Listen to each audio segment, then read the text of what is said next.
যদি কখনো বাহলুল আমার দরবারে আসতে চায়, আমার সাথে দেখা করতে চায়, তাহলে বাহলুলকে কেউ বাধা না দিয়া সরাসরি আমার কাছে পৌঁছায়া দিবা। বাদশার আদেশ অনুযায়ী বাহলুল এইভাবে বাদশার সঙ্গে একদিন, 2 দিন, 3 দিন, মাস যায়, বছর যায়। বাদশাহ হারুনুর রশিদের সঙ্গে বাহলুল আসা যাওয়া করে, দেখা সাক্ষাৎ করে, কথাবার্তা বলে আবার চলে যায়। একদিন বাহলুল বাদশার দরবারে এসে উপস্থিত। বাদশার সঙ্গে কথাবার্তা চলতেছে, এমন সময় বাদশাহ হারুনুর রশিদ বলতেছেন, ও বাহলুল, আমি তোমার কাছে একটা আমানত রাখতে চাই। যে আমানত তুমি আমার পক্ষ থেকে ওই ব্যক্তির কাছে পৌঁছায়া দিবা যার কথা আমি তোমাকে বলবো। বাহলুল বলে, কি আমানত আর কার কাছে পৌঁছায়া দিব? বাদশাহ হারুনুর রশিদ বলেন, রে বাহলুল, তোমার চাইতে বোকা টাইপের কোনো মানুষ যদি তুমি দুনিয়াতে খুঁজে পাও, তাহলে আমার হাতের যেই লাঠি আছে, এই লাঠি আজকে থেকে আমি তোমার কাছে রাখলাম। তোমার চাইতে পাগল, তোমার চাইতে বোকা কাউকে যদি তুমি পাও, তাহলে আমার পক্ষ থেকে এই লাঠি ওই বোকা মানুষকে উপহার দিয়া দিবা। বাদশাহ হারুনুর রশিদ একটু মজাক করলেন বাহলুলের সঙ্গে। উনি বুঝাইতে চাইলেন যে বাহলুল, দুনিয়াতে সবচেয়ে বড় বোকা তুমি। সব সময় গুরুস্থানে পড়ে থাকো, কবরস্থানে পড়ে থাকো, তোমার চাইতে বোকা কে হইতে পারে? কবরের ভিতরে শুয়ে থাকো। তো বাহলুল ওই দিন আর কিছু বলল না বাদশাহ হারুনুর রশিদ। বাহলুল বাদশার দরবার থেকে বাদশার আমানত নিয়ে বের হয়ে চলে আসলো। এভাবেই সময় যায়, দিন যায়, বছর যায়, বাদশার সঙ্গে আসা যাওয়া হয়, কথাবার্তা হয়। হঠাৎ করে একদিন বাদশাহ হারুনুর রশিদ অসুস্থ হয়ে পড়লেন। অসুস্থতা ধীরে ধীরে ধীরে ধীরে বাড়তে শুরু করলো।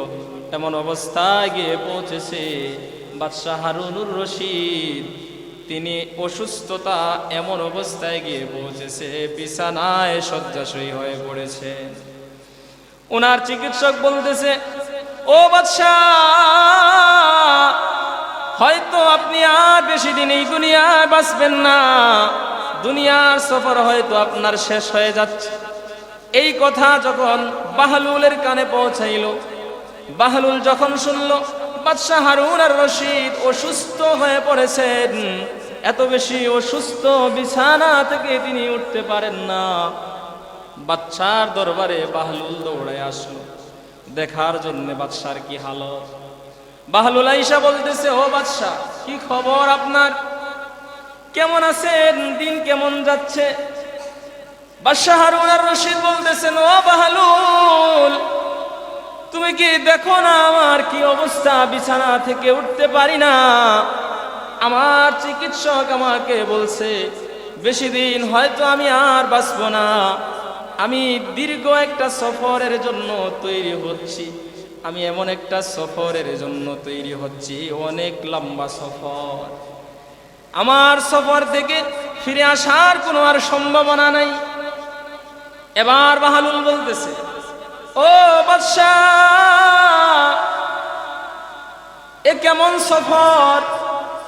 যেই সফর এত লম্বা, এত দীর্ঘ, যেই সফর থেকে আপনি আর ফিরে আসবেন না, এত লম্বা সফর। ও বাদশাহ, আমি আপনার কাছে একটা জিনিস জানবার চাই গো।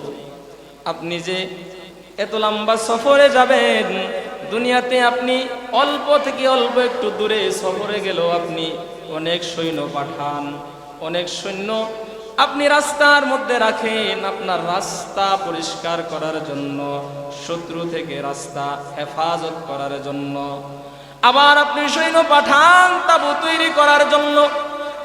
আপনি যে তাবুতে গিয়ে থাকবেন, ওই তাবুর সুরক্ষার জন্য আপনি সৈন্য পাঠান।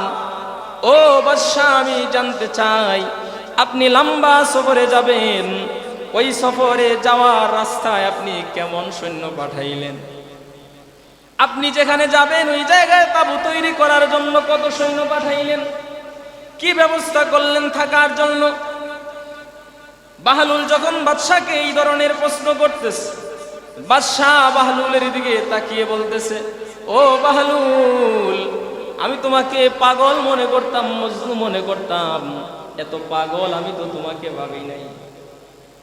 আমি মৃত্যুবরণ করতে যাচ্ছি, মরার পরে মানুষ আর ফিরে আসে না, মরার পরে মানুষ কবরে যায়, ওই কবরে কোনো সৈন্য পাঠানো যায় না, ওই কবরে কোনো কিছুই পাঠানো যায় না, ওই সফরে কোনো কিছুই পাঠানো যায় না, শুধু নিজেকে একাই ওই সফরে যাইতে হয়।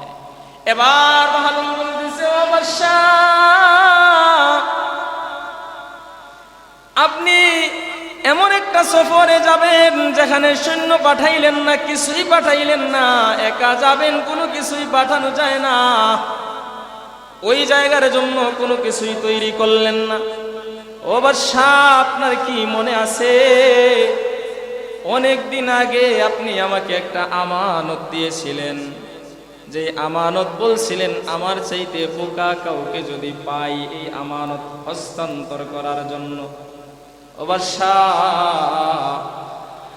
আমি বুঝতেছি আপনি এমন একটা জায়গায় যাবেন সেখানের কোনো প্রস্তুতি নিলেন না, এতে বোঝা যায় আমার যে কাঙ্ক্ষিত লোক আমি পেয়ে গেছি, আমার ওই লাঠি ছড়িটা আমি আপনার কাছে আবার ফিরায় দিলাম, আপনার চাইতে বোকা আমি আর কাউকে দেখতে পেলাম না।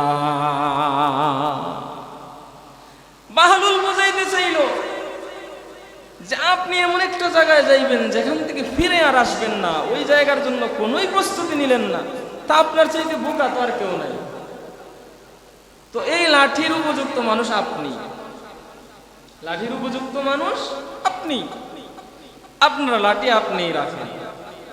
বাদশা এবার বলতেছে, রে বাহলুল, আমি তোমাকে পাগল মনে করেছি, এখন এসে আরো বড় পাগল মনে করছিলাম, কিন্তু এখন তো দেখতেছি বাহলুল তুমি পাগল না, তুমি তো আসলেই বুদ্ধিমান লোক, প্রকৃত অর্থে বুদ্ধিমান, তুমি তো প্রকৃত অর্থে চালাক লোক, তুমি তো মূল যেখানে যাইবা ওই জায়গার প্রস্তুতি নিচ্ছ, তুমি তো দুনিয়ার জন্য কিছুই করতেছ না, তোমার আসল জায়গা আসল ঠিকানার জন্য তুমি প্রস্তুতি নিচ্ছ, এটাই তো মূল কাজ, তুমি তো আসলেই বুদ্ধিমান। আমি তো তোমাকে মনে করতাম তুমি আসলেই বোকা লোক, কিন্তু দেখতেছি তুমি মূল বুদ্ধিমান। তো যারা আখিরাতের প্রস্তুতি নেয় এরাই মূল বুদ্ধিমান। দুনিয়ার প্রস্তুতি নেওয়াটা, দুনিয়াতে শান্তিতে থাকার জন্য, টাকা পয়সার জন্য মাথা নষ্ট করে মাথার গাম পায়ে ফেলানো, এটা আসল বুদ্ধিমানের কাজ না। আসলেই এই দুনিয়াতেও আমরা যদি এখনো বর্তমানে কোথাও আমরা যদি একটু দূরে যাইতে চাই ঘোরার জন্য, কোনো জায়গায় দূরে আত্মীয় স্বজনের বাড়িতে থাকার জন্য যাইতে চাই যদি, তো আমরা কত প্রস্তুতি নেই, কাপড় চোপড় তৈরি করে রাখি, কাপড় ইস্ত্রি করে রাখি, লন্ডি করি, এরপরে ব্যাগের মধ্যে গোছায় রাখি, টাকা পয়সার একটা প্রস্তুতি আছে, কত ধরনের একটা প্রস্তুতি নেই যে আমরা ওই জায়গায় গিয়ে অতদিন থাকবো, অতদিনের জন্য একটা প্রস্তুতি নেই। কিন্তু অনন্ত অসীম কাল যেখানে আমরা থাকবো, যেখানে মৃত্যু শেষ হয়ে যাবে, শুধুই জীবন, মৃত্যুকে মৃত্যু দিয়ে দেওয়া হবে, আখিরাত যেখানে আর মৃত্যু আসবে না, ওই জায়গার জন্য আমরা প্রস্তুতি নিই না। এখানে তো আমরা চিরদিন থাকবো না, এই দুনিয়া তো আসলে আরাম আয়েশ করার জায়গা, দুনিয়া কষ্ট করার জায়গা, কষ্ট করে আখিরাতের পুঁজি তৈরি করার জায়গা। আয়েশ ইশরত কে লিয়ে ইনসান হি, आयश इशरत के लिए इंसान ही बंदा है याद रख तू, बंदा है मेहमान नहीं, याद रख तू बंदा है मेहमान नहीं। यहाँ हम सब मुसाफिर हैं, वही आखिर ठिकाना, कोई आगे रवाना है, कोई पीछे रवाना, कोई आगे रवाना है, कोई पीछे रवाना। এই দুনিয়া থেকে আমাদের সবাইকে চলে যেতে হবে, কেউ আমরা থাকবো না। সবাই এই দুনিয়া থেকে বিদায় নিতে হবে, কেউ আগে কেউ পরে। মৌত কাসিন কুল্লু নফসিন শারিবু, মৌত কাসিন কুল্লু নফসিন শারিবু, কবর বাইতিন কুল্লু নাসিন দাখিলু। मौत को समझा है गाफिल इख्तितामे जिंदगी, मौत को समझा है गाफिल इख्तितामे जिंदगी, दर हकीकत मौत तेरे इब्तिदाए जिंदगी, दर हकीकत मौत तेरे इब्तिदाए जिंदगी। मौत को मत दूर समझो, मौत है हरदम करीब, मौत को मत दूर समझो, मौत है हरदम करीब। यार तेरे कौन होगा गोर जाने के लिए, यार तेरे कौन होगा गोर जाने के लिए।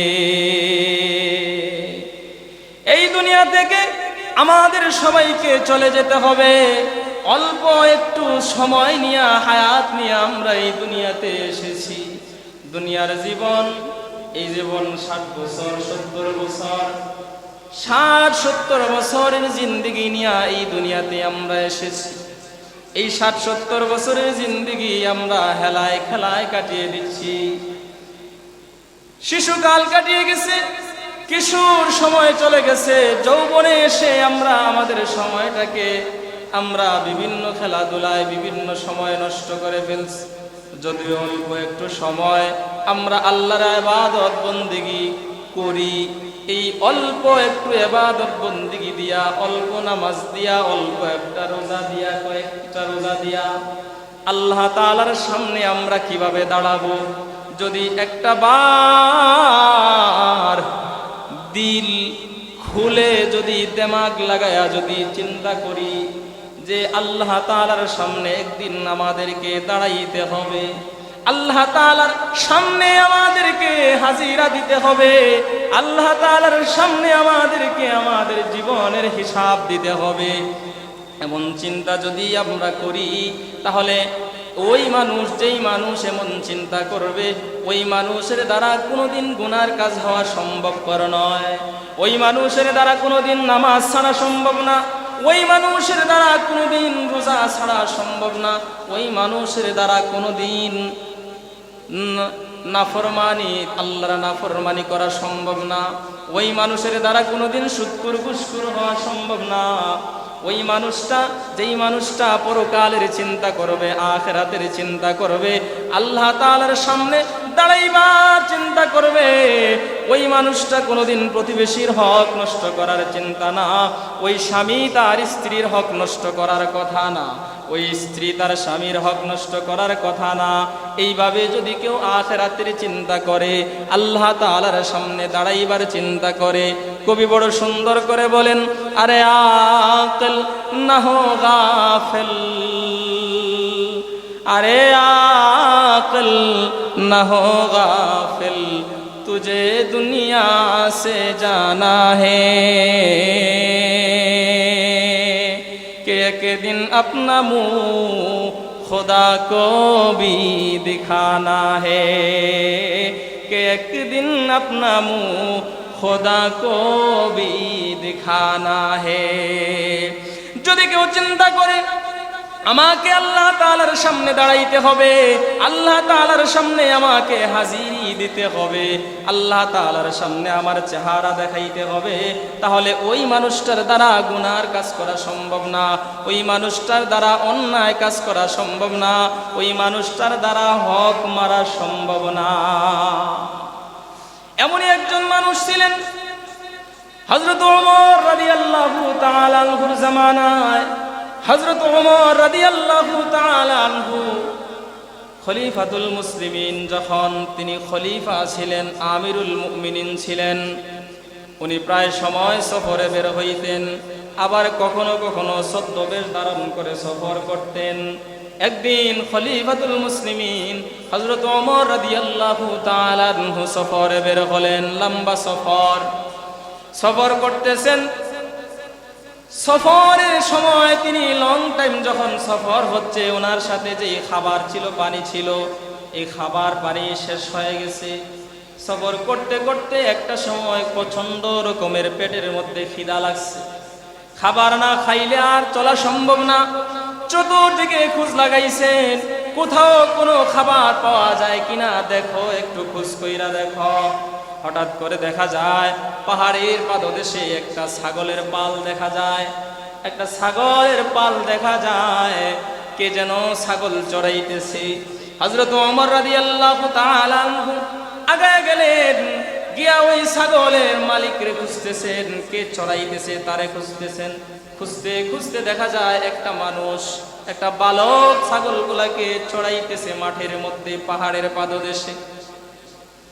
হযরত ওমর ফারুক রাদিয়াল্লাহু তাআলা আনহু ওই বালককে ডাক দিয়ে আনলেন, আইনা বললেন, রে বালক, অনেক দূর সফর করে আসছি, সঙ্গে যত খাবার ছিল, পানি ছিল, শেষ হয়ে গেছে, প্রচন্ড খিদা লাগছে, তুমি যদি আমাদেরকে তোমার এই বকরি পাল থেকে কিছুটা দুধ দোহন করে দাও, আমরা খাইয়া আমাদের পেটের খিদা নিবারণ করতে পারি।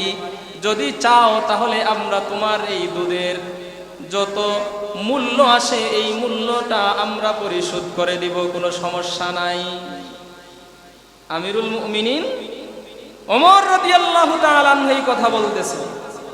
ওই বালক ছাগল রাখাল সে চিন্তাও করে নাই যে উনি যে অর্ধ জাহানের খলিফা আমিরুল মুমিনিন হযরত ওমর রাদিয়াল্লাহু তাআলা, সে বুঝতেই পারে নাই, বুঝার কুদরত নাই। উনি এমন ভাবে চলাফেরা করেন যে উনি যে অর্ধ জাহানের খলিফাটা বোঝার কুদরত নেই। তো ওই বালক ওনাকে যখন তিনি বললেন যে আমাদের খিদা লাগছে, তুমি যদি আমাদেরকে দুধ দোহন করে দাও তাহলে আমাদের খিদাটা নিবারণ করতে পারি, চাইলে আমরা তোমাকে মূল্য পরিশোধ করে দেব, টাকা দিয়ে দেব।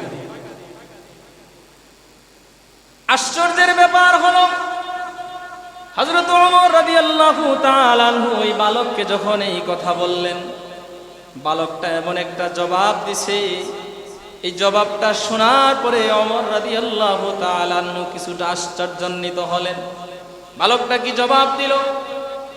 বালক ছাগল রাখাল বলতেছে, ও আমার ভাই, আমি আপনাকে চিনি না, কিন্তু আপনি যেহেতু ক্ষুধার্ত, আমি আপনার খিদা নিবারণ করার চেষ্টা করতাম, কিন্তু আমার ভাই, আমি এই ছাগলগুলার রাখালি করি, এই ছাগলগুলাকে আমি চড়াই, রাখালি করি, ছাগলের রাখাল আমি। এই ছাগল পালের মালিক না, বকরি পালের মালিক না, এই বকরি পালের মালিক আরেকজন, আমাকে দায়িত্ব দেওয়া হয়েছে, আমি এই ছাগলগুলাকে রাখালি করি। আমি যেহেতু এই বকরি পালের মালিক না, আমি আপনাকে মালিকের অনুমতি ব্যতীত ছাগলের দুধ তো দূরের কথা একটা পশম দিতে পারি না। সুবহানাল্লাহ, একটা পশম আমি দিতে পারি না মালিকের অনুমতি ব্যতীত। হযরত ওমর রাদিয়াল্লাহু তাআলা আনহু উনি তো শুধু খলিফাতুল মুসলিমিন ছিলেন না, আমিরুল মুমিনিন ছিলেন না, উনি ছিলেন একজন শিক্ষক। উনি প্রায় সময় প্রজাদেরকে পরীক্ষা করতেন। তোনার মনে মনে চিন্তা আসলো যে এই বালকটাকে একটু পরীক্ষা করে দেখি, মাপজুক করে দেখি তার আল্লাহ ভীতিটা কতটুকু আছে, তাকওয়াটা কতটুকু নাস, সে যে আল্লাহ তাআলার ভয় অন্তরে রাখছে এই ভয়টা কতটুকু গভীরে আছে একটু মাপজুক করে দেখি। তো উনি ওই বালককে বললেন, ছাগল রাখালকে বলতেছেন, আমি তোমাকে একটা পরামর্শ দেই, তুমি যদি আমার পরামর্শটা মানো তোমারও লাভ হবে আমারও লাভ হবে। খলিফাতুল মুসলিমিন হযরত ওমর রাদিয়াল্লাহু তাআলা আনহু তিনি বলতেছেন, ও বালক, ও ছাগল রাখাল, আমি তোমাকে সুন্দর একটা পরামর্শ দিব, তুমি যদি এই পরামর্শটা মানতে পারো তাহলে তোমারও লাভ হবে আমারও লাভ হবে, তুমিও লাভবান হবা আমিও লাভবান হব। বালক বলতেছে, পরামর্শটা কি শুনি। তখন আমিরুল মুমিনিন বলতেছেন, ও বালক, ও ছাগল রাখাল, তুমি আমার কাছে একটা ছাগল বিক্রি করে দাও। ছাগল রাখাল বলতেছে, আমি আপনার কাছে ছাগল বিক্রি করব কিভাবে? বলে, তুমি যদি আমার কাছে ছাগল বিক্রি করে দাও তাহলে তুমি তোমার মালিকের কাছে গিয়া বলবা, পাহাড়ে ছাগল পালতে গিয়া, ছাগল চড়াইতে গিয়া বিভিন্ন সময় বিভিন্ন দুর্ঘটনার শিকার হইতে হয়, বিভিন্ন সময় দেখা যায় হিংস্র বাঘ আক্রমণ করে, হিংস্র জীবজন্তু আক্রমণ করে, ছাগল অথবা দুম্বা বকরি বিভিন্ন সময় আক্রমণ করে খেয়ে ফেলে। তখন তো তুমি তোমার মালিকের কাছে গিয়া বলো যে আজকে হিংস্র জানোয়ার একটা বকরি আক্রমণ করে খেয়ে ফেলছে। তখন তো তুমি বলো না যে এইটা চুরি হয়ে গেছে। তো ঠিক এইভাবে তুমি তোমার মালিকের কাছে গিয়া বলবা, আজকে একটা বকরি হিংস্র জানোয়ার খেয়ে ফেলছে, আমার মালিক এই হিংস্র জানোয়ার একটা ছাগল খেয়ে ফেলছে, এজন্য আজকে একটা ছাগল কম আছে, আর একটা ছাগল তুমি আমার কাছে বিক্রি করে দাও, আমি ওই ছাগলটা দুধ দহন করে খাবো, আর তার দ্বারা সমাজে বিশৃঙ্খলা সৃষ্টি করে পাপাচার করায় গুনার কাজ করাইতে থাকে। হযরত আবু হুরায়রা রাদিয়াল্লাহু তাআলা আনহু, সবাই ওই সাহাবীর নাম আবু হুরায়রা রাদিয়াল্লাহু তাআলা আনহুর নাম জানে কম বেশি, কারণ ওনার কাছ থেকে অনেক বেশি হাদিস বর্ণিত হয়েছে, তো এই জন্যে ওনার নাম বেশি বেশি আসে। হযরত আবু হুরায়রা রাদিয়াল্লাহু তাআলা আনহু উনি একদিন ওনার শাগরেদ বাজারে গেলেন, বাজার করা শেষ করে যখন বাড়ি ফিরতেছেন তখন উনি বলতেছেন ওনার শাগরেদকে যে আমরা যেন আখিরাতের বাজারেও এভাবে একত্রিত হতে পারি। সুবহানাল্লাহ। বাজারে গিয়েও আখিরাতের কথা চিন্তা করতেছেন, বাজার থেকে আসার সময় দোয়া করতেছেন যাতে আখিরাতেও আখিরাতের বাজারে, জান্নাতের বাজারে যেন আমরা একত্রে এইভাবে থাকতে পারি, আসতে পারি। তো আখিরাতের চিন্তা ভাবনা আমাদের কাছ থেকে এখন দূরে চলে গেছে, বেশি বেশি এই চিন্তা করা দরকার, আখিরাতের চিন্তা, পরকালের চিন্তা। তো এই চিন্তাটা আমাদের অন্তরে যদি না আসে তাহলে আমরা আসলেই মুত্তাকি হতে পারবো না, পরহেজগার হতে পারবো না। বেশি বেশি চিন্তা করতে হবে যে আমাকে আল্লাহর সামনে দাঁড়াইতে হবে, আল্লাহ তাআলার সামনে আমাকে হাজিরা দিতে হবে, আল্লাহ তাআলার কাছে আমাকে জবাবদিহি করতে হবে দুনিয়াতে কি করলাম না করলাম। আমরা তো মনে করি এই দুনিয়াটাই হচ্ছে মনে হয় আসল ঠিকানা, এই দুনিয়ার জন্য আমরা কত কিছুই না করি, টাকা পয়সা, সম্পদ, বাড়ি গাড়ি, ইন্ডাস্ট্রি, কত কিছুই আমরা করি এই দুনিয়ার শান্তির জন্য। অথচ দুনিয়াতে মূল শান্তি পাওয়া যায় না, দুনিয়া শান্তির জায়গা নয়। এই দুনিয়াতে সবকিছু মিলেমিশেই থাকতে হয়। আল্লাহ তাআলা তিনটা জগৎ সৃষ্টি করছেন। একটা জগৎ হলো শুধু অশান্তি আর অশান্তি, সেখানে শান্তির দেখা মিলবে না, শুধু দুঃখ কষ্ট যাতনা। ওই জায়গায় আশার কোনো বাণী নাই, শান্তির কোনো দেখা নাই, শুধুই কষ্ট। ওই জগৎটা হলো জাহান্নাম। আরেকটা জগৎ বানাইছেন, সেখানে শুধু শান্তি আর শান্তি, অশান্তি নেই, শুধু আনন্দ আর আনন্দ। ওই জায়গাটার নাম হলো জান্নাত। ওই জায়গায় কেউ যদি একবার যাইতে পারে, তার জন্য ওখানে আনন্দ ছাড়া শান্তি ছাড়া দ্বিতীয় কিছু নাই। কিন্তু দুনিয়া এমন একটা জগৎ, এই জগতে শান্তিও আছে, অশান্তিও আছে, আশাও আছে, হতাশাও আছে। এক কথায় এই দুনিয়াতে কেউ যদি মনে করে আমি টাকা পয়সার পাহাড় বানাবো, তারপর শান্তিতে থাকবো, সম্ভব নয়। সামনে বিরাট খাবারের আয়োজন করা আছে, হঠাৎ করে দেখা যায় মনের মধ্যে এমন একটা দুশ্চিন্তা চেপে বসছে, আমার সামনে যে হরেক রকমের খাবার, নামি দামি খাবার, সুস্বাদু খাবার রাখা, কিন্তু খাবারে মন বসতেছে না। কেন? ওই যে দুশ্চিন্তা যাচ্ছে। খাবারের কমতি নাই, কিন্তু খাবার ভিতরে যায় না। কেন যায় না? দুশ্চিন্তা। এই সামান্য দুশ্চিন্তার কারণে ভিতরে খাবার যায় না। তাহলে টাকা পয়সা হলেই যে শান্তিতে থাকা যাবে, এমন চিন্তা নিতান্তই ভুল। এই চিন্তা করা যাবে না। এজন্য আমাদেরকে চিন্তা করতে হবে আখিরাতের। আখিরাতের চিন্তা আমাদের দিলে জাগ্রত করতে হবে। যদি আখিরাতের চিন্তা কেউ জাগ্রত করতে পারে, সেই মূল বুদ্ধিমান মানুষ। তো যাই হোক, আমরা মরতে হবে, এটা যেমন সত্য।